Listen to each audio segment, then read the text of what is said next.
I found the recordings 3 weeks before my wedding, not because I was looking, not because I suspected anything, but because Julian asked me to grab his laptop charger from his apartment while he was out of town, and his MacBook was open on the kitchen counter playing a video I wasn't supposed to see.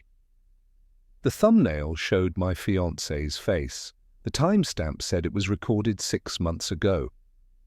And the first 5 seconds told me everything I needed to know about the life I'd been living, the lie I'd been living. I'm getting ahead of myself. Let me go back. Let me tell you about Julian Reeves, the man I called my brother for 17 years, the man who stood beside me through my father's funeral, who talked me down from the ledge after my mother's Alzheimer's diagnosis, who celebrated every victory and mourned every loss as if they were his own. Let me tell you about the friendship I thought was unbreakable and the woman I thought I'd spend forever with. Then let me tell you how I destroyed them both. Julian and I met in sophomore year of college at UC Berkeley. I was a computer science major buried under impossible problem sets, and he was the charismatic economics student who somehow made everyone in the room feel like the most important person alive. We ended up in the same co-ed dorm, different floors, but kept running into each other at the communal kitchen at 2 a.m. when neither of us could sleep. He was making ramen. I was stress-eating cold pizza. He looked at my algorithms textbook and said, "That class is a nightmare. Professor Hartley?" "Yeah," I said. "I'm about 3 assignments away from changing my major." "Don't," he said, sitting down across from me uninvited. "You know why? Because in 10 years, I'm going to need someone who actually understands how technology works to keep me from getting screwed over in whatever business venture I inevitably start. And you look like someone who doesn't quit." I laughed. "You don't even know me." "Not yet," he said. "But I will." He was right. Within a month, we were inseparable. Julian had this way of making you feel invincible, like whatever dream you had was not just possible, but inevitable, if you just worked hard enough and believed deeply enough. He introduced me to people who would become our entire social circle. He dragged me to parties when I would have stayed home coding. He taught me how to talk to women, how to negotiate, how to see the world as a place of infinite opportunity rather than infinite obstacles. I taught him how to think systematically, how to break down complex problems, how to build something from nothing with just logic and determination. We balanced each other perfectly. Where I was cautious, he was bold. Where he was scattered, I was focused. We weren't just friends, we were partners in this unspoken pact that we'd take on the world together. After graduation, we moved to San Francisco. I took a job at a cybersecurity startup called Sentinel Systems, working my way up from junior developer to senior security architect. Julian bounced between consulting firms before landing at a boutique investment advisory called Apex Partners, where his ability to read people and sell vision made him a star. We got an apartment together in the Mission District, a cramped 2-bedroom with terrible plumbing and a view of a brick wall, but it was ours. We threw parties every few weeks, filled the place with friends, dated casually, worked brutally long hours, and dreamed about the companies we'd build someday. "When I make my first million," Julian said one night, 3 beers deep on our fire escape, "I'm buying a house in Marin County with a view of the Golden Gate." "You're getting the guest house." "We're going to grow old and successful and prove everyone wrong, whoever doubted us." "Who doubted us?" I asked. "I don't know," he said, grinning. "But there's got to be someone." I thought about that conversation a lot in the months after. I found the recordings. How certain we both were. How naive. I met Vanessa Chen at a mutual friend's birthday party in early 2019. She was a graphic designer who'd just moved to the Bay Area from Seattle with dark eyes that seemed to see right through whatever front you were putting up, and a laugh that made everyone around her want to hear it again. Julian noticed her first. He always noticed women first. He had this radar for beauty and intelligence that I'd always envied. But when he tried his usual charm offensive, she shut him down politely and firmly. "I appreciate the confidence," she told him, "but I'm not interested." Then she walked over to where I was standing awkwardly by the drinks table, looked at my Stanford cybersecurity conference t-shirt, and said, "You work in security?" "Yeah," I said.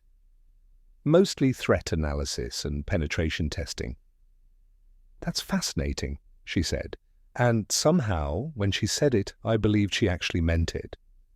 I'm constantly terrified I'm going to click the wrong link and lose everything. We talked for 2 hours. She told me about her design work, her move to the Bay Area, her dreams of starting her own studio someday. I told her about my job, about the weird satisfaction of finding vulnerabilities before the bad guys did, about growing up in Sacramento with a single mom who worked 2 jobs to put me through college. When the party wound down, I asked for her number. She gave it to me, and as I walked back to Julian waiting by the door, he clapped me on the shoulder and said, "Damn, brother! She shot me down and went straight for you. You must have something I don't." "Doubt that," I said, but I was grinning. "No, seriously," Julian said. "She seems great. Don't screw this up." I didn't. At least, I didn't think I did. Vanessa and I dated for 6 months before I introduced her to Julian properly. Not because I was hiding her, but because those early months felt sacred, like we were building. Something fragile and precious that needed to be protected from outside influence until it was strong enough to withstand scrutiny. She was different from anyone I'd dated before. Where other relationships felt like performances, both of us trying to be the person we thought the other wanted, Vanessa felt like coming home. She laughed at my terrible jokes. She called me out when I was being needlessly pessimistic. She fell asleep during my long technical explanations, but always asked me to continue them the next morning because she actually wanted to understand my world, and she made me want to be better, not in some vague, aspirational way, but in concrete, daily actions. I started going to the gym. I learned to cook actual meals instead of living on takeout. I read the books she recommended. I became someone who thought about the future not as this distant, abstract thing, but as something real and tangible and worth planning for. When I finally brought her to one of our apartment parties, Julian pulled me aside after an hour and said, "Okay, I get it now. She's incredible. You're going to marry this woman." "Slow down," I said, laughing. "We've been together 6 months. Trust me," he said. "I know these things. She's the one." He wasn't wrong. By the end of that first year, I couldn't imagine my life without Vanessa. We moved in together, a small 1-bedroom in No Valley that cost more than it should have, but felt worth every penny. She decorated it with artwork from local artists, filled it with plants that somehow stayed alive under her care, turned it into a home. Julian came over for dinner every few weeks. The 3 of us would cook together, drink wine, talk about everything and nothing. Vanessa and Julian developed their own friendship. He'd text her for design advice. She'd ask him about investment strategies for her freelance income. It felt natural, right? Like the 3 of us were building something larger than just individual relationships. "You're lucky to have a friend like him," Vanessa told me one night after Julian left. "He really cares about you." "I know," I said. "I'm lucky to have both of you." I believed that completely. For 3.5 years, I believed that with my entire being. I proposed to Vanessa in December 2022 on a hiking trail in Point Reyes, where we'd spent our 2nd anniversary. Nothing elaborate, just me, her, a ring I'd saved for months to buy, and a sunset that turned the Pacific Ocean into liquid gold. She cried. I cried. We sat on that cliff for an hour making plans. Small wedding, close friends and family only. Maybe a honeymoon in Japan where she'd always wanted to visit. When we got back to the car, the first person I called was Julian. "She said yes?" he asked. "She said yes." "That's incredible, man. I'm so happy for you. For both of you. You'll be my best man, right?" There was a pause. Then, "You even have to ask." "Of course I will." We set the date for October 2023. 10 months to plan, which Vanessa insisted was barely enough time, but which seemed like an eternity to me. I'd already found the person I wanted to spend forever with. The wedding was just the formality that made it official. Those 10 months were chaos. Venue hunting, dress shopping, guest list negotiations, family drama, budget concerns, all the usual stress that comes with planning a wedding. But it also felt magical. We were building towards something. Every decision, every deposit, every invitation sent felt like another brick in the foundation of our future together. Julian was there through all of it. He helped me pick my suit. He organized my bachelor party. Nothing crazy, just a weekend in Napa with our closest friends, wine tasting and terrible golf, and the kind of conversations men only have when they're slightly drunk and feeling sentimental. He gave a speech at the party that made me tear up about friendship and loyalty and being grateful for the people who choose to stand beside you through life. "To building something that lasts," he said, raising his glass, "to the people who make life worth living." We all drank to that. I looked around at my friends, at Julian grinning at me, and thought, this is what happiness looks like. This is what I've been working toward my entire adult life. 3 months later, I'd learned what it actually looked like. What it had always looked like, happening right under my nose while I was too blind and trusting and stupid to see it. The first time I sensed something off was in June, 4 months before the wedding. Nothing concrete. Just little things that didn't quite fit together. Vanessa had started working later more frequently, coming home at 9 or 10 instead of her usual 6:30. "Big project for a tech startup," she explained. "They're redoing their entire brand identity before a Series B pitch. The money's too good to turn down." I believed her. Why wouldn't I? Vanessa was ambitious, talented, building her freelance practice into something that might become a real studio someday. Of course, she'd take on demanding clients. But then I noticed her phone habits changing. She'd always been pretty open about her phone, leaving it face up on the table, not worrying if I glanced at notifications. Suddenly she was keeping it face down, taking calls in the other room, being vague about who she was texting. "Everything okay?" I asked, one night after she'd spent 20 minutes in the bathroom with her phone. "Yeah, fine," she said, but she wouldn't meet my eyes. "Just dealing with a difficult client, you know how it is." I did know how it was, so I let it go. Julian had gotten weird too, but in a different way. We'd always been the kind of friends who talked every few days, hung out at least once a week. Suddenly he was busy all the time. When we did see each other, he seemed distracted, like he was constantly checking his phone, waiting for something. "You good?" I asked him at a Warriors game in July. "You seem off lately." "Just work stress," he said. "We're trying to close this huge deal. My boss is riding me hard." "Need to talk about it?" "Nah, man, I'm good. Hey, you excited for the wedding?" "Terrified," I admitted. Not about marrying Vanessa, about everything else. The planning, the family dynamics, making sure everything goes perfectly. "It will," Julian said, putting his hand on my shoulder. "You've got this, and I've got your back." That touch, that reassurance. I remember it so clearly because 3 weeks later, I'd replay it in my mind 1,000 times, wondering how someone could lie that thoroughly while looking you straight in the eye. The cracks really started showing in August. Vanessa forgot our anniversary dinner, just completely forgot, didn't show up, didn't call, until 2 hours after our reservation when I was sitting alone at the restaurant, wondering if something terrible had happened. "I'm so sorry," she said when she finally called, and she sounded genuinely distressed. "The client meeting ran late and I lost track of time and, God, I'm the worst fiancé ever." "It's okay," I said, even though it wasn't. "We can reschedule." We did reschedule, but the dinner felt forced.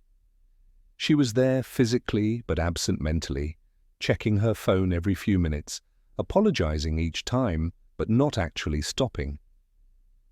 "Are you sure everything's okay?" I asked finally. "You've been really distracted lately." "I know," she said, and for a moment she looked like she might cry. "I'm sorry. I'm just overwhelmed with work and wedding planning, and I promise it'll get better after the wedding." "We can push the wedding back," I offered. "If you need more time." "No," she said quickly. Too quickly. "No, I want to get married. I want to marry you. I'm just stressed. That's all." I chose to believe her. What else could I do? Accuse her of something I had no evidence for? Demand to see her phone like some paranoid, controlling partner? That wasn't who I was, that wasn't who we were, but I started paying more attention. And once I started paying attention, the inconsistencies became impossible to ignore. Vanessa said she was meeting a client in Berkeley one Saturday afternoon. I happened to drive through Berkeley running errands and saw Julian's car parked outside a coffee shop near the university. Not definitive proof of anything. Berkeley is a big place. People go to coffee shops, but it planted a seed. She came home with wine on her breath one Wednesday evening, claiming she'd grabbed a drink with a designer friend. But when I casually asked which friend, she hesitated just long enough to make me wonder if she was inventing the story on the spot. Julian cancelled our standing Tuesday basketball games 3 weeks in a row. "Work's crazy," he kept saying. But when I drove past his apartment one of those Tuesday evenings, his car wasn't there. Little things. Stupid things. Things that could all be explained away by coincidence and bad timing and my own paranoid imagination. Except they weren't coincidences, they were patterns. And I'd built a career on recognizing patterns, on seeing the vulnerabilities in systems that everyone else missed. I just didn't want to believe the vulnerability was in my own life. I didn't plan to go to Julian's apartment that day. He'd texted me on a Friday morning, asking if I could swing by and grab his laptop charger. He was in Los Angeles for a conference, staying through the weekend, and had forgotten it.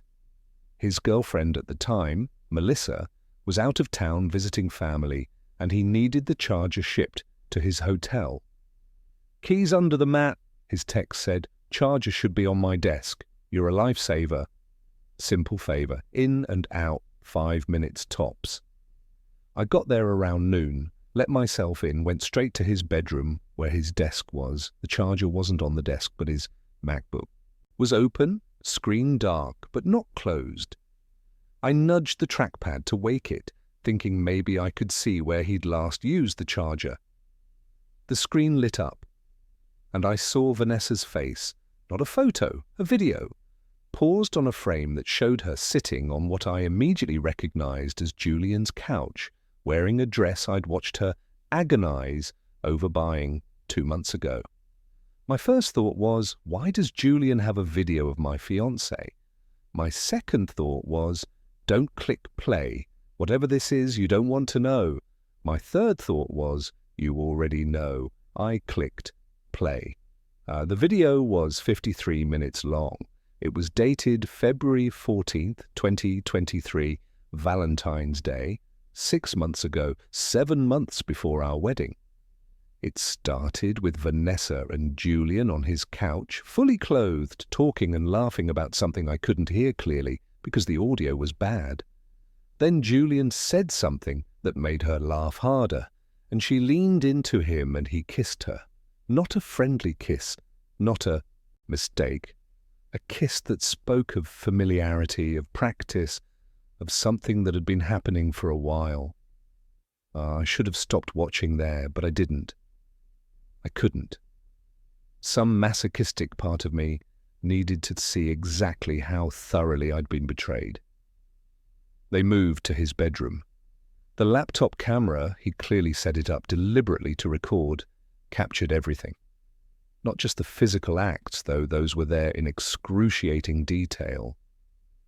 But worse than that, the intimacy. The way she touched him, the way he touched her. The way they looked at each other afterward, lying tangled together in his bed, talking in low voices about how complicated everything was, but how they couldn't stop. "We have to tell him," Vanessa said at one point, her voice clearer now. "I know," Julian replied. "But not yet. Not before the wedding planning is done. It'll destroy him." "This is destroying me," she said. "I love him, I do. But I love you too, and I don't know how to live with that." "So we figure it out after," Julian said. "After the wedding. We tell him the truth, deal with the fallout, and then we can be together without all this secrecy." "You promise?" she asked. "I promise," he said, kissing her forehead. "We'll figure this out, together." I watched that entire 53-minute video. Then I went into his video folder and found 17 more, all dated between December 2022, 1 month after I proposed, and June 2023. 2 months ago, 17 recordings of my fiancé and my best friend together, in his bed, in his living room, once even in what looked like a hotel room somewhere. 17 pieces of evidence that the two people I loved and trusted most in the world had been lying to my face for at least 8 months. Possibly longer. I sat on Julian's bedroom floor with his laptop and watched all of them, every single one. It took me 6 hours. By the end, I was numb, beyond anger, beyond pain, beyond anything resembling normal human emotion. I was a shell, hollowed out, trying to understand how I'd missed this. How many times had I talked to Vanessa about wedding plans while she was sleeping with my best friend? How many times had Julian given me advice about my relationship while he was actively destroying it? How many dinners had we shared, the three of us, laughing and drinking and pretending everything was fine? How long had they been planning to tell me after the wedding? Were they going to let me marry her first, make it legal and binding and that much harder to untangle? Were they going to let me stand at the altar and pledge my life to someone who'd been systematically betraying me for months?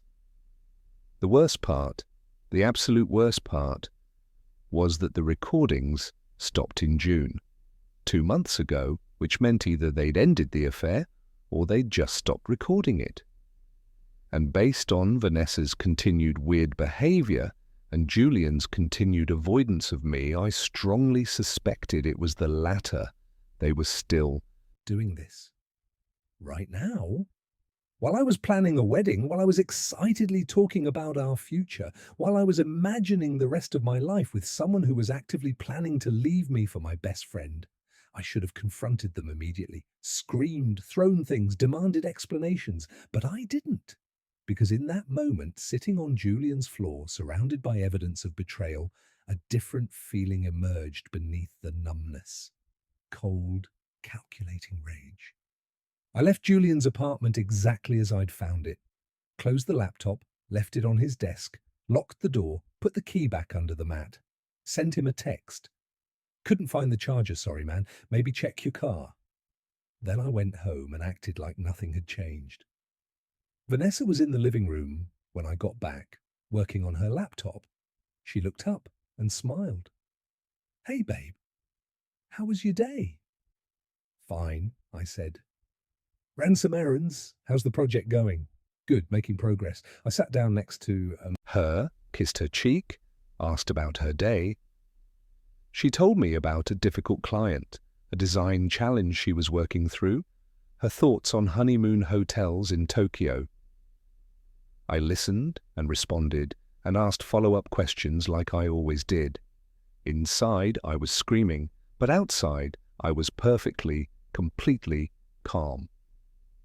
This was the moment everything changed, not when I found the videos. That was just information, devastating but passive.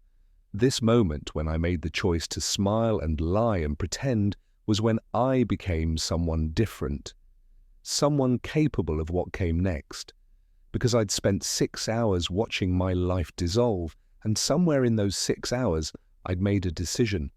I wasn't going to confront them. I wasn't going to cry and beg for explanations and give them the opportunity to apologize or make excuses or try to salvage anything. I was going to destroy them both, methodically, completely, and in a way that would haunt them for the rest of their lives. But first, I had to prepare. The next morning, I woke up early and started planning like I was designing a penetration test at work. When you're trying to breach a secure system, you don't go in loud and obvious. You map the network, identify vulnerabilities, plant backdoors, and then strike when the target least expects it. Same principle applied here. First step, secure the evidence. I couldn't risk Julian discovering I'd seen the videos and deleting them, so I created a remote access Trojan, a piece of malware I'd developed for work, but never deployed, and sent it to Julian via email disguised as a funny video from our college days. Remember this? Found it on an old hard drive. He clicked it. Of course he clicked it. Why wouldn't he trust an email from his best friend? The Trojan gave me complete access to his laptop. I downloaded all 17 videos plus every text message, email, and photo on his device. Then I set up a keylogger to capture everything going forward, every password, every private conversation, every piece of digital communication between him and Vanessa. It was illegal as hell. I didn't care. Neither would the jury when they saw what he'd done. Next, financial reconnaissance. I knew Julian's rough financial situation because we'd always been open about money, but I needed specifics: bank accounts, credit cards, investment portfolios, debts. The keylogger captured his banking passwords within 2 days. By the end of the week, I had complete visibility into his finances. Turns out Julian wasn't quite the rising star he pretended to be. He was deeply in debt, nearly $80,000 in credit card debt plus student loans. He'd been living far beyond his means, putting everything on credit to maintain the appearance of success. His job at Apex Partners was stable but not spectacular. He was one bad quarter away from financial disaster. Useful information. Vanessa was easier. I already had access to her laptop password, and she'd never been great about security. She kept all her work files on a shared cloud drive that I could access. Her client list, her contracts, her correspondence. Everything I needed to understand her professional life and where the vulnerabilities were. Third step, strategic planning. I couldn't just blow everything up immediately. Too much collateral damage, too many ways it could backfire. I needed to be surgical, precise. I needed to hurt them in ways that would last long after the initial shock wore off. More importantly, I needed to make sure they never suspected I knew. If they realized I was onto them, they'd circle the wagons, coordinate their stories, maybe even turn it around and make me look like the crazy paranoid one. I needed them complacent, confident, completely unprepared for what was coming. So I spent the next 2 weeks being the perfect fiancé and the perfect friend. I took Vanessa to her favorite restaurant for no special reason. I showed up to basketball with Julian and made plans for his bachelor party weekend. I smiled and joked and acted like a man who was blissfully ignorant of the knife in his back. And every night, after Vanessa fell asleep, I sat in the dark with my laptop and planned their destruction. The wedding was 10 weeks away. That was my timeline. 10 weeks to put everything in place, and then I'd detonate the bomb.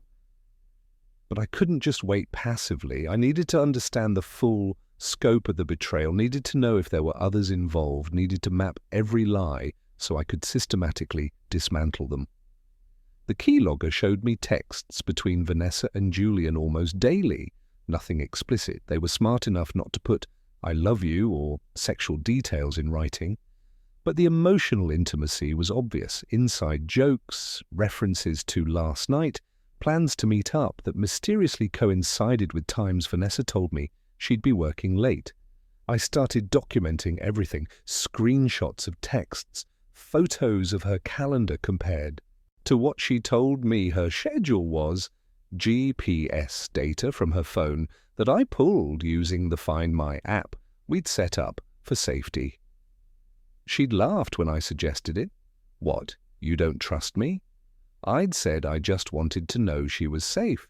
Turns out I was right not to trust her, just for different reasons than I'd consciously admitted. The pattern was clear.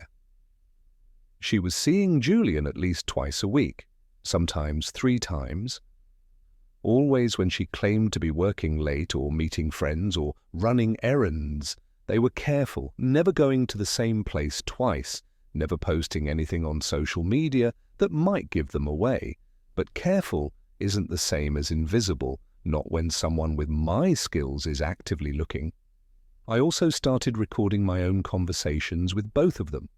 Not the surveillance kind, just using my phone's voice memo app during dinner conversations or hangout sessions. I needed their voices on record, needed them saying specific things that would become important later. "You're my brother," Julian told me one night over beers. "You know that, right? Whatever happens, you and me, we're solid." "I know," I lied. "Same here. You're family." "To family?" he said, raising his glass. I raised mine, clinked it against his, smiled, and saved the recording with a timestamp and location tag. 6 weeks before the wedding, I started phase 2, removing their support systems. Julian's weakness was his professional reputation. He'd built his entire identity around being successful, charismatic, the guy everyone wanted to work with. But success built on debt and appearance is fragile. It just needs the right push to collapse. I knew his biggest client at Apex Partners, a tech entrepreneur named Richard Stevenson, who was investing in a new AI startup and using Julian for advisory services. I also knew, thanks to my surveillance, that Julian was cutting corners on due diligence and inflating projections to keep Stevenson happy and keep the fees flowing. So I created an anonymous email account and sent Stevenson a detailed breakdown of discrepancies in Julian's research. Real discrepancies. I didn't need to make anything up, just needed to point out what Julian was hoping no one would notice. Inflated market size estimates, overly optimistic revenue projections, cherry-picked comparable companies. I included screenshots of Julian's own analysis documents stolen from his laptop, with my corrections highlighted. Professional, detailed, impossible to dismiss as jealous sabotage. "I have no personal stake in your decision," I wrote, but as someone in the tech industry, I felt obligated to point out these concerns before you made an irreversible investment. Stevenson pulled his business within 3 days. Julian's boss called him in for a meeting, and suddenly Julian was scrambling to explain why he'd lost a 6-figure client, why his analysis had been sloppy, why he'd been distracted. "Work's been brutal," he told me, when we grabbed lunch the next week. He looked exhausted, stressed in a way I'd never seen him. "My boss is on my ass about losing Stevenson. I might not get the promotion I was counting on. That sucks, man, I said, sympathetically. What happened with Stevenson? I don't know. He said someone sent him concerns about my analysis, and he wanted to be cautious, probably a competitor trying to sabotage me. That's messed up, I said. You want me to look into it? See if I can trace the email? Would you? He looked so grateful, so trusting. That would be amazing. Of course, I said. What are friends for? I looked into it. Naturally, I found nothing. The anonymous email was routed through enough proxies and VPNs to be untraceable even by someone with better skills than mine. I reported back to Julian with fake sympathy and real advice about tightening his security. He never suspected. Why would he? Vanessa's vulnerability was different. She was a talented designer, but she was also new to San Francisco, still building her network, dependent on referrals and word of mouth. Her biggest current client, the tech startup she'd been using as an excuse for late nights, was a company called Brightwave, founded by a guy named Alex Morrison. I'd actually met Morrison once at a networking event. Nice guy, ambitious, very particular about brand and image, exactly the kind of client who would care deeply about reliability and professionalism. So I started sabotaging Vanessa's work. Nothing obvious. Just small things that would make Morrison question whether she was the right fit. She kept all her design files on a cloud drive that I had access to. I'd wait until she was nearly done with a project, then subtly modify things, change a hex code so the brand colors were slightly off, shift text boxes so the spacing looked weird, introduce tiny typos in copy, things she'd miss in quick reviews, but that would be obvious to the client. Morrison started, complaining about quality. I know because I saw the emails. Vanessa would frantically fix the issues, apologize, stay up late redoing work, but the damage to her reputation was done. Each complaint made Morrison trust her a little less, made him more likely to look elsewhere for his next project. I don't understand what's wrong with me, Vanessa said one night, close to tears. I keep making stupid mistakes. It's like my brain isn't working. You're stressed, I said, holding her. Wedding planning, work pressure, it's a lot. Maybe you should take a break, turn down some clients for a while. I can't afford to, she said. I need these references. I need to build my reputation. Your reputation will survive, I assured her. You're talented. Everyone knows that. But everyone didn't know that, not anymore, because I was systematically making sure they questioned it. 4 weeks before the wedding, I started phase 3. Isolation. Julian and Vanessa had been careful about their affair, but they weren't perfect. They'd confided in a few people, not explicitly, but enough that I could identify who knew or suspected something. Julian had a friend named Chris who I'd seen him talking to in hushed tones at a bar one night. The keylogger showed texts between them where Julian had cryptically referenced the Vanessa situation and Chris had replied with warnings about being careful. Vanessa had told her sister something. I knew because I'd overheard a phone call where she'd said, I can't talk about this now, but I promise I'll explain everything after the wedding. These people were potential support systems when everything exploded. I needed to eliminate that support. For Chris, it was easy. I knew he was interviewing for a new job at a company where I had contacts. A casual email to someone in HR. Hey, I know Chris Thompson applied for the senior analyst position. Great guy, but heads up, I've heard some concerns about his judgment in personal matters that might affect professional relationships. Might be worth digging deeper in references. Chris didn't get the job. And when things went south for Julian, Chris was too angry about his own situation to be a shoulder to cry on. Vanessa's sister was harder, but I knew she was getting divorced, dealing with her own relationship drama, so I used a fake social media account to send her information about her soon-to-be ex-husband's finances that would help her in the divorce settlement. She became obsessed with her own situation, too distracted to focus on Vanessa's problems. One by one, I removed the people they'd turned to when everything collapsed. I made sure that when the bomb went off, they'd be alone with the debris. 3 weeks before the wedding, I met with a divorce attorney.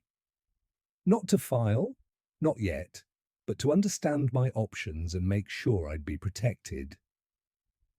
This is going to sound paranoid, I told the attorney, a sharp-eyed woman named Patricia Moore. But I think my fiancé might be having an affair. I don't want to make accusations without proof, but if I'm right, I need to know what I'm looking at legally. Do you have proof? She asked. I have evidence, I said carefully, but I want to understand my position before I confront anyone. She walked me through California's no-fault divorce laws, asset division, the complications of engagement rings versus marital assets. She explained that if I called off the wedding before it happened, things would be much simpler than divorcing after. My advice, she said, if you genuinely believe your fiancé is unfaithful, don't get married, cancel the wedding, eat the deposits and move on. Once you're legally married, everything becomes exponentially more complicated. What if I want them to face consequences? I asked. What if I want to make sure everyone knows what they did? She looked at me carefully. Consequences like what? Social consequences, I said. I want people to know the truth. That's your prerogative, she said. But be careful. Revenge can become its own trap. You can destroy someone's reputation, but it often destroys yours in the process. What if they deserve it? That's not really the question, she said. The question is whether you can live with the person you become in the process of making them pay. I thought about that conversation a lot over the next few weeks. Whether I could live with what I was becoming. Whether the person I was turning into was better or worse than the person I'd been. The trusting fool who let two people he loved betray him for months without suspecting a thing. I decided I could live with it, because at least this version of me saw the world clearly. At least this version of me wouldn't make the same mistake twice. 2 weeks before the wedding, I started laying the groundwork for the final phase. I needed witnesses. Not just evidence that I could show people privately, but a public reckoning that would force everyone to see what Julian and Vanessa had done. I needed their betrayal to be undeniable, unavoidable, permanently attached to their names. The wedding seemed like the obvious moment. Maximum drama, maximum audience, maximum devastation. I could picture it, standing at the altar, about to say, "I do," then playing one of those videos on the reception screens, watching everyone's faces as they realized what they were seeing, watching Vanessa and Julian's humiliation unfold in front of 100 people. But that felt too simple, too obvious, too much like something out of a bad movie. More importantly, it felt like it would hurt me as much as it hurt them. All those friends and family members would remember my wedding not as a celebration, but as a spectacle of public humiliation, mine as much as anyone's. I'd be the pathetic cuckold who found out at the altar. That wasn't the narrative I wanted. I needed something more sophisticated, something that would destroy them professionally and socially, but leave me looking like the dignified victim who'd handled an impossible situation with grace. So I started reaching out to people in our social circle. Carefully, strategically, planting seeds without revealing what I knew. "Hey, random question," I'd say to a mutual friend. "Have you noticed Julian being weird lately? He keeps cancelling plans and seems really distracted. Now that you mention it, they'd usually say, yeah, he has been kind of off. I'm worried about him, I'd continue. I hope everything's okay. Same thing with Vanessa. I'd mentioned to her friends that she'd been stressed, forgetting important things, seeming distant. I'm worried the wedding planning is too much for her. Have you talked to her lately? Does she seem okay to you? I wasn't accusing. I wasn't insinuating. I was just raising questions, making people pay attention, so that when the truth came out, they'd remember these conversations and think, oh, that's what was happening. 1 week before the wedding, I had everything in place. The evidence was documented and backed up in multiple secure locations. Their support systems were disrupted or removed. Their professional reputations were already damaged. Our social circle was primed to receive the revelation with maximum impact. All I needed was the right moment to strike. I'd initially planned to wait until after the wedding, then call it off during the honeymoon with a devastating explanation. But something changed my timeline.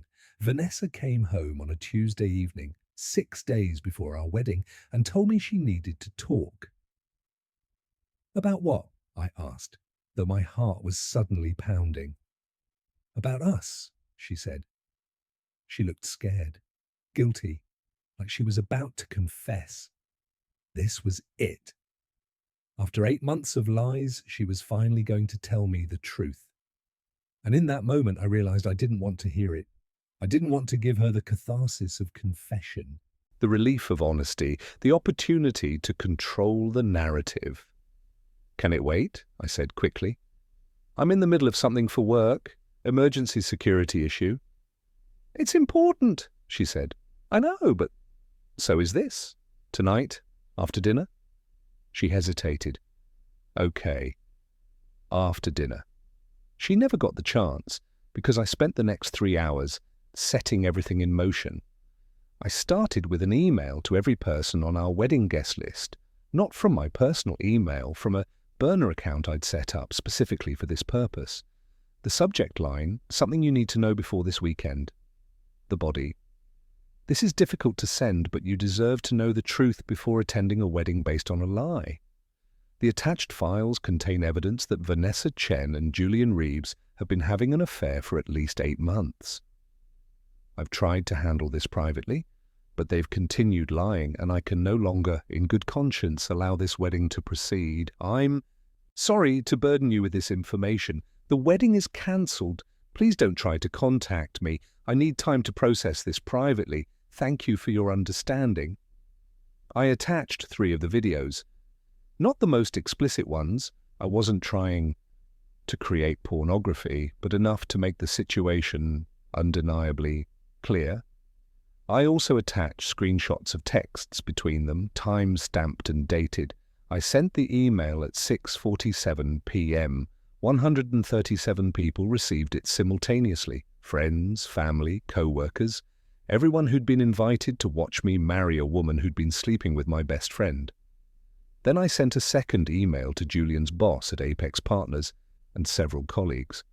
Different text, same evidence. I'm writing to inform you of a serious ethical breach involving Julian Reeves. The attached evidence shows he's been engaging in a relationship with his best friend's fiancée while serving as best man in their wedding. This demonstrates a fundamental lack of judgment and integrity that I believe you should be aware of in evaluating his professional conduct. Third email to Vanessa's clients, including Alex Morrison at Brightwave. As someone concerned with professional ethics, I felt obligated to inform you of troubling personal conduct by Vanessa Chen. While personal matters don't always affect professional work, the pattern of deception documented in the attached evidence raises questions about reliability and integrity that you may wish to consider in your business relationship. 153 emails total, sent in under 10 minutes. Each one a precision strike designed to destroy a different part of their lives. By 7 p.m., my phone was exploding. Calls and texts from every direction. Family members, friends, Julian, Vanessa's sister, people I barely knew. I ignored all of them. I'd said what I needed to say in the email. I had nothing more to explain. Vanessa came out of the bedroom at 7:15. What's happening? My phone won't stop ringing. Everyone's calling me and won't tell me what's going on. What did you... She stopped, looked at my face, looked at my laptop, still open on the table, with the burner email account visible on the screen. You sent something, she said slowly. You found out and you sent something to everyone. I did, I said calmly. When? She whispered. When did you find out? 3 weeks ago? I've known for 3 weeks. I've been watching you lie to my face every single day. She went pale, started shaking. Oh my God! Oh my God! I was going to tell you tonight. I swear I was going to tell you. I couldn't go through with the wedding without... You weren't going to tell me, I said. You were going to confess to ease your own guilt. There's a difference. Please, she said, tears streaming down her face now. Please, let me explain. It's not what you think. It's complicated. It really isn't, I said. You fell in love with my best friend. You slept with him for 8 months. You lied to me constantly. You were going to let me marry you knowing you'd been unfaithful. None of that is complicated. It's just cruel. My phone rang again, Julian's name on the screen. I declined the call. Are you going to talk to him? Vanessa asked. No, I said. I have nothing to say to either of you. I just needed to make sure everyone else knew the truth. You destroyed us, she said, her voice barely audible. You sent that to everyone, our families, my clients, his boss. You destroyed our entire lives. You destroyed them yourselves, I said. I just made sure everyone could see it. The next 72 hours were chaos. Vanessa left that night, packed a bag, called her sister, left without saying anything else. I helped her pack, watched her gather her things from our apartment, the apartment we'd decorated together, the place we'd called home for 3 years. She moved like a ghost, silent and shaking. Before she left, she turned at the door. I did love you, she said. I still do. I know you don't believe that, but it's true. If you loved me, I said, you would have told me 8 months ago. You would have given me a choice. Instead, you made the choice for both of us. I'm sorry, she whispered. I know, I said, but sorry doesn't fix anything. She left. I never saw her again in person. Julian showed up the next morning. I didn't answer the door. He stood outside for 20 minutes calling my name, apologizing to the door, begging me to let him explain. Finally, he left a note. I know nothing I say can make this right. I know I destroyed the most important friendship in my life.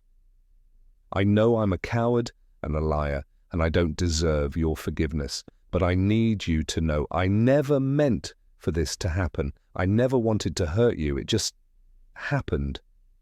And then it kept happening, and I was too weak to stop it. I'm sorry. I'm so sorry.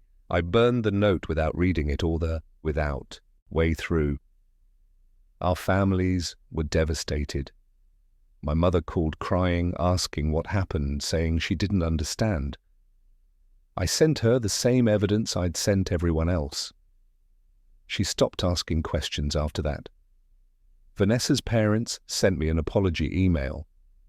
We had no idea. We're so sorry for what she did. You deserved better. I didn't respond. What was there to say? The social fallout was exactly what I'd engineered. Everyone in our friend group took sides, most of them mine. Julian and Vanessa became pariahs overnight. People who'd been at our parties, who'd celebrated with us, who'd considered them friends, wanted nothing to do with them. I watched it unfold through social media, through mutual friends who kept me updated even though I'd asked them not to. Julian deleted all his social accounts within 48 hours. Vanessa made hers private and stopped posting. The professional damage was severe. Julian got put on probation at Apex Partners, then quietly forced out 2 months later. His career in investment advisory was effectively over, not because of what he'd done personally, but because his judgment and integrity were now permanently questionable. Vanessa lost Brightwave as a client immediately. Morrison sent a curt email. Given recent revelations about your personal conduct, we no longer feel comfortable working together. Please send final invoices for work completed. Several other clients followed suit. Her freelance business collapsed. I heard through mutual connections that they tried to make it work, at least initially. They moved in together, probably felt like they had to, given they destroyed everything else for this relationship. But a relationship built on deception and stolen moments doesn't survive when it becomes the only relationship either person has left. They broke up 4 months after the wedding that never happened. I don't know the details. Don't care. They'd gotten what they wanted, each other, and discovered it wasn't enough. I'd like to say I felt good about what I'd done, that watching their lives collapse gave me satisfaction, closure, peace. It didn't. Not really. I felt empty, vindicated, sure, justified, absolutely, but also empty in a way I hadn't anticipated. Because here's what no one tells you about revenge. Winning doesn't feel like winning. It feels like losing in a different way. I'd destroyed 2 people I'd once loved. I'd done it methodically, deliberately, with the full weight of my skills and intelligence. I'd been more effective than I'd even planned, and in the process, I'd become someone I barely recognized. The person who'd proposed to Vanessa on that cliff in Point Reyes, the person who'd believed in loyalty and trust and the fundamental goodness of people, that person was gone. I'd killed him just as surely as Julian and Vanessa had killed my trust. I went to therapy. Started in December, 3 months after everything exploded. My therapist was a woman named Dr. Sarah Chen, no relation to Vanessa, thank God, who listened to the whole story without judgment. "Do you regret what you did?" she asked during our 4th session. "I don't know," I said honestly. "Part of me thinks they deserved everything they got. Part of me wonders if I went too far." "Those aren't mutually exclusive," she pointed out. "They can both be true. So what do I do with that?" "You accept it," she said. "You accept that you're a person capable of both justified anger and excessive cruelty, that you're complicated just like everyone else, and then you decide who you want to be going forward." I stayed in San Francisco for another year, kept my job at Sentinel Systems, threw myself into work, tried to rebuild some kind of life, but the city felt poisoned. Every neighborhood had memories. Every restaurant we'd been to, every bar where I'd hung out with Julian, every street where Vanessa and I had walked, hand in hand, imagining our future. I needed to start over somewhere that didn't know my story. I took a job in Seattle in November 2024. Senior security architect at a cloud infrastructure company. Better pay, better role, different coast. I sold most of my stuff, packed what remained, and drove north on I-5 without looking back. Seattle was good to me. The company was solid, the work was challenging, the city was beautiful in that grey, melancholy way that matched my mood. I made new friends, carefully, slowly, never quite letting anyone too close. I dated occasionally, but never seriously. The idea of trusting someone that completely again felt impossible.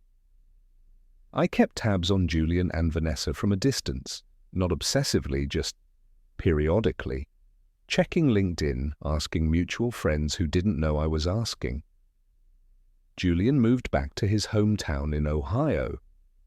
Got a job at a small regional bank, nothing like the high-flying career he'd imagined. Never married. From what I heard, he told people his fiancée had called off their wedding, a lie that was easier than explaining the truth. Wait, that's not right. He didn't have a fiancée. Vanessa was mine. I'm getting confused. No, Julian told people that his career fell apart because of a bad economy and bad luck, not mentioning the ethical issues that got him pushed out. Another lie, easier than the truth. Vanessa left San Francisco too, moved to Portland, worked in-house at a tech company instead of freelancing, probably because her reputation made it impossible to build an independent client base. She posted occasionally on Instagram, photos of hiking trails, coffee shops, her cat, never photos of herself with other people. She looked lonely in a way that would have broken my heart once. Now it just looked like justice. 2 years after everything fell apart, I got a letter. Not an email, an actual physical letter forwarded through my mother because Vanessa didn't have my new address. My mother included a note. She asked me to send this. I told her I didn't think you'd want it, but she said she needed to try. You don't have to read it if you don't want to. I almost threw it away, held it over the kitchen trash can, ready to drop it in and be done with this chapter of my life forever. But I didn't. Some masochistic part of me needed to know what she had to say after 2 years of silence. The letter was 8 pages long, handwritten, tear-stained in places. It started, I don't expect you to forgive me. I don't expect you to even read this, but I need to say these things, even if only to the void. She talked about guilt, about how every day for 2 years she'd woken up thinking about what she'd done, how she'd destroyed the best relationship she'd ever had, hurt the best person she'd ever known, and for what? A relationship with Julian that couldn't survive the guilt and shame they'd both been carrying. She talked about therapy, about trying to understand why she'd made the choices she did. My therapist says I was afraid of commitment, she wrote. That I sabotaged our relationship because deep down I didn't feel worthy of the love you were offering. That I chose Julian because I knew it would destroy everything, and some part of me wanted that destruction. She talked about regret. I think about the life we could have had, the life we should have had. I see other couples getting married and I think that should have been us.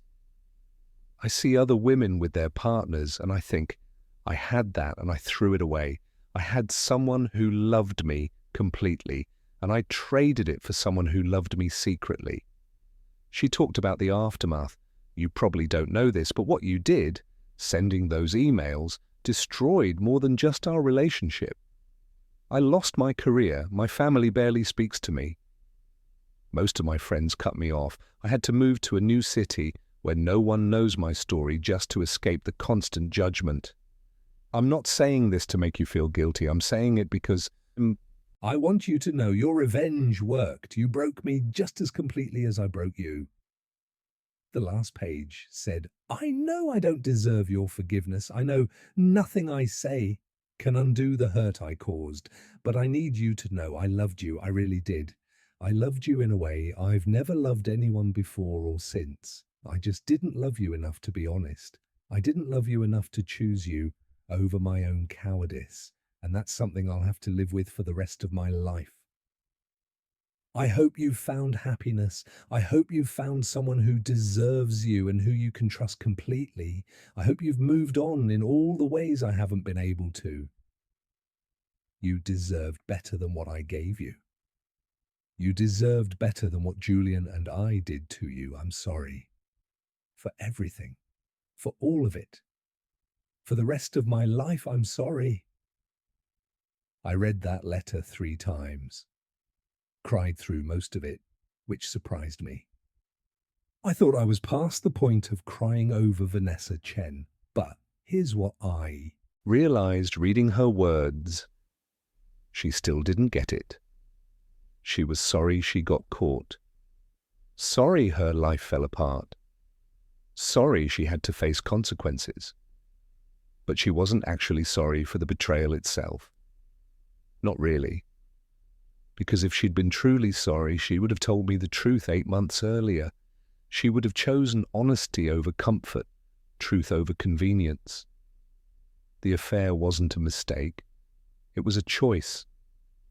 A choice she made every single day for 8 months. Every time she lied about where she was going. Every time she kissed me, knowing she'd been kissing someone else. Every time she said, "I love you," knowing she was in love with my best friend. You don't get to call that a mistake. Mistakes are accidental. This was deliberate. I burned her letter in my kitchen sink, watched the pages curl and blacken and turn to ash, washed the remains down the drain, moved on with my day. I never responded. What would I say? I forgive you? I didn't. I understand? I didn't.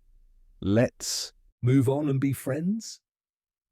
That was never going to happen. Some things you don't forgive. Some betrayals don't get absolution. Some people you just have to cut out of your life completely and permanently. It's been 3 years now since I found those videos. 3 years since I sent those emails. 3 years since I became the kind of person who destroys lives with calculated precision.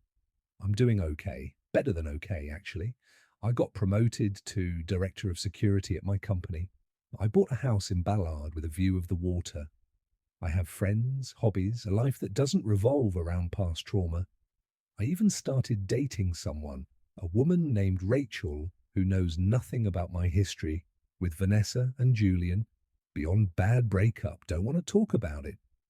She's patient, kind, funny in a dry way that reminds me I can still laugh. It's not love yet, but it could be someday. But here's the thing I've learned, the thing Dr. Chen tried to tell me in therapy, and I didn't fully understand until recently. Revenge doesn't heal you. It doesn't fix what's broken. It doesn't restore what was lost.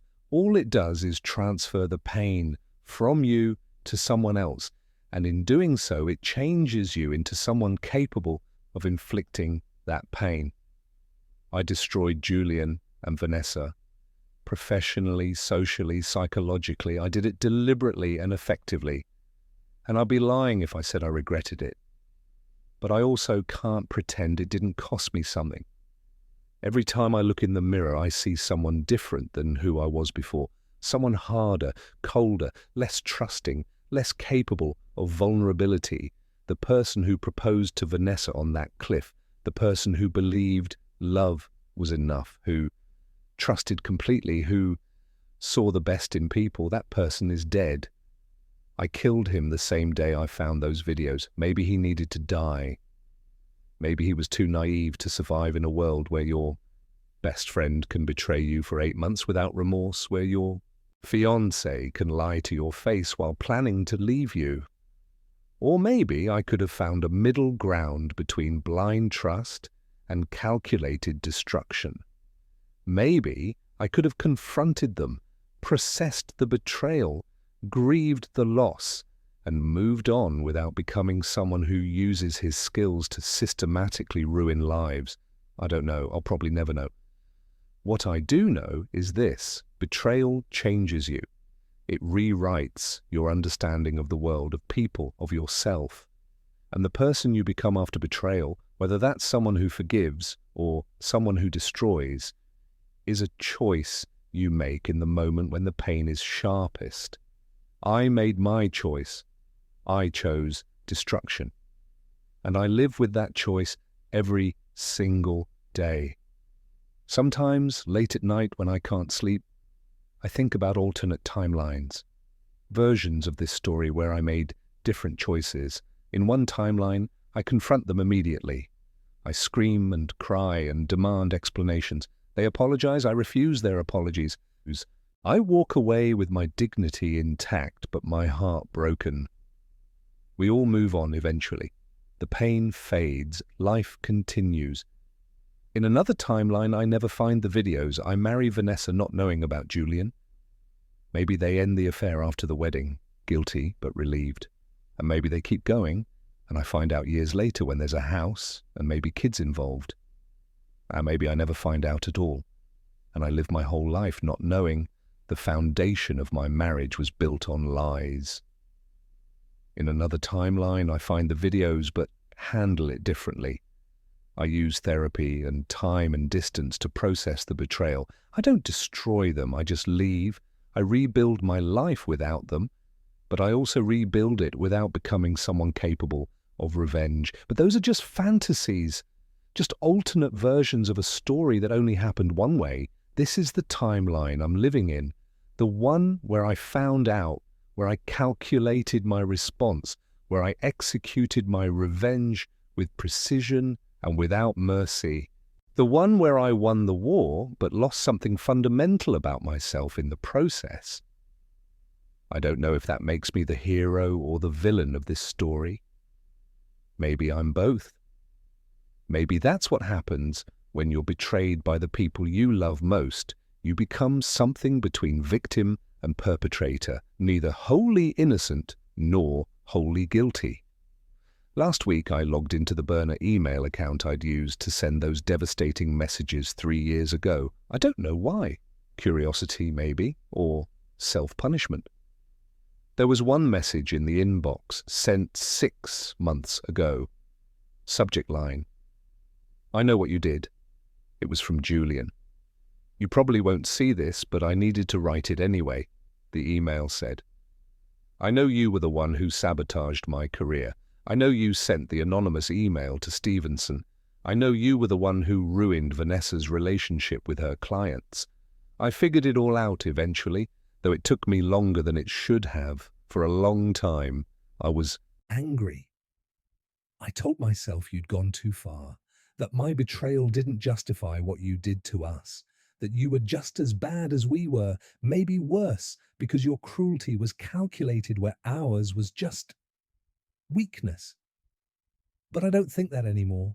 The truth is, you showed us exactly what we'd done. You held up a mirror and forced everyone to see the ugliness we'd tried to hide. And maybe we needed that. Maybe we needed to lose everything to understand what we'd thrown away. I'm not asking for forgiveness. I don't deserve it. I'm just telling you, I understand now why you did what you did, and if I'd been in your position, I might have done the same thing. I'm sorry for all of it, for betraying you, for lying to you, for being too cowardly to tell you the truth when I should have. You were my best friend, and I destroyed that. Nothing I say or do will ever make that right. I hope you've found peace. I hope you've moved on. I hope the revenge you took gave you what you needed, even if what you needed was just to watch us suffer. Take care of yourself. I read that email 5 times. Then I deleted it without responding. Because here's the thing, Julian's apology, like Vanessa's letter, came too late. It came after consequences, after suffering, after the comfortable lie of who they thought they were had been stripped away. They weren't sorry when they were sneaking around behind my back. They weren't sorry when they were recording their betrayals and saving them like trophies. They weren't sorry when they were planning to tell me after the wedding, as if timing somehow made the betrayal less devastating. They were sorry when they got caught, sorry when they lost everything, sorry when they had to face the person they'd become. That's not real remorse.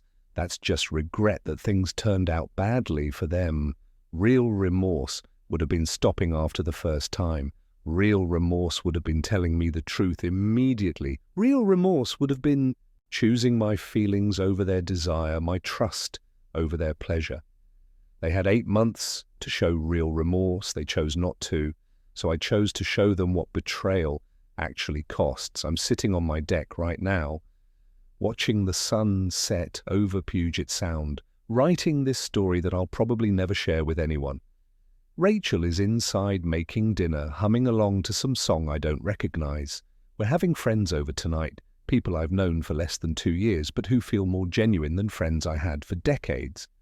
Tomorrow I have a meeting with the CEO about a potential promotion to VP of Security. Next month, Rachel and I are going to Vancouver for a long weekend. Next year, if things continue going well, maybe I'll propose. Maybe I'll find out if I'm capable of trusting someone that completely again. But tonight, I'm just sitting here thinking about Julian Reeves and Vanessa Chen and the person I used to be before them. Thinking about betrayal and revenge and whether I made the right choice. I don't have a clean answer. Life isn't a movie where the good guys win and the bad guys lose and everyone learns important lessons. It's messier than that, more complicated. What I know is they betrayed me and I destroyed them in response. They were wrong to do what they did. I was effective in what I did. Those two statements can both be true simultaneously. What I also know is I'm not the same person I was before. I'm harder now, more suspicious, slower to trust, quicker to protect myself. Some of that is probably healthy, some of it probably isn't. The old version of me would have been devastated by betrayal, but would have eventually forgiven, moved on, tried to see the good in people again. And this version of me made sure the people who betrayed me paid for it completely, made sure everyone knew what they'd done, made sure their lives would never be the same. Which version is better? I genuinely don't know. What I do know is this: I can't go back. I can't undo what I did. I can only move forward with the person I've become.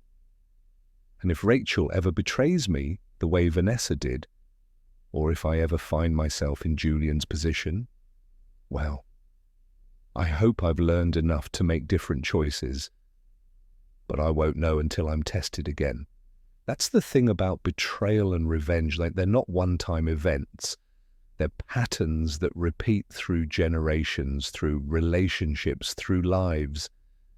You can try to break the pattern, but breaking it requires conscious choice in every moment of every day. I'm trying. That's all I can say. I'm trying to be better than the worst version of myself, trying to trust again without being naive, trying to protect myself without being cruel. Most days I succeed, some days I don't. But I keep trying, because the alternative, staying in that moment 3 years ago, trapped in anger and betrayal and revenge, that's not a life. That's just existing in the ruins of what you've destroyed. I want more than ruins. I want to build something new, something better, something that doesn't require me to destroy others to feel whole. I don't know if I'll get there, but I'm trying. And maybe, in the end, that's enough. The sun has set now. The deck is cold. Rachel is calling me inside to help with dinner. I close this document, save it to an encrypted drive where no one will ever find it, and go inside to the life I've built from the ashes of the one that burned. Tomorrow I'll wake up as Ethan Morrison, successful security executive, good partner, decent friend. Not Ethan Morrison who found the videos. Not Ethan Morrison who destroyed 2 lives. Just Ethan Morrison trying to be better than his worst moment. That's the goal anyway. Some days, I almost believe I'll get there. Tonight is one of those days. Tomorrow might not be, but I'll keep trying, because what else is there to do? What else is there but to wake up, face yourself in the mirror and decide today, right now, in this moment, who you want to be. I'm still deciding, maybe I always will be, but at least I'm deciding consciously now. At least I know the weight of the choices I make. That's something. Maybe not everything, but something.